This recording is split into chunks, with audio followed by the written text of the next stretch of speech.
Though corporal punishment has significantly decreased nationwide over the last decade, it's more prevalent than you might think. State Capitol reporter Chris O'Brien looks at the data and legislation around the practice in our special report, How to Discipline Kids. You may not know it, but corporal punishment is still legal in Tennessee schools. Corporal punishment has a time and place. If it is administered properly and the student understands why they're receiving it and the corrective action is taken and the expectations of the student moving forward are given. Culleoka Republican Representative Scott Sapicki chairs up the House Education Instruction Committee.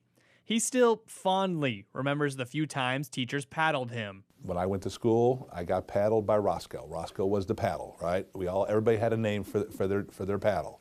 And I got Roscoe one time because I smarted off to one of my teachers, and I got Roscoe once.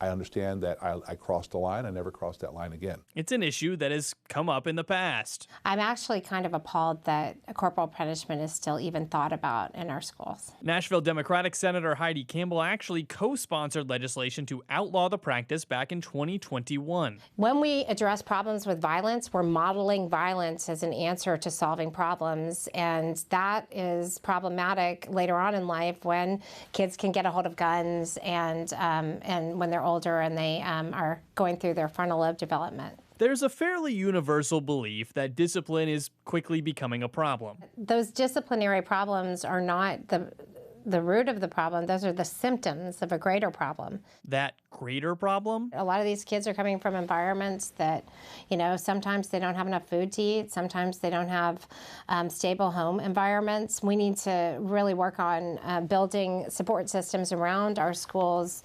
And I'd like to do that with community school organizers. Campbell and Sapicki disagree on the fixes, like with corporal punishment. But at some level, they both agree it has to start at home. Parents have to assume a greater responsibility in the discipline of their children. If you're relying on the schools to do it, we're losing the battle. The school's job is to educate your child. But for now, in some places, the paddle remains. In Nashville, Chris O'Brien.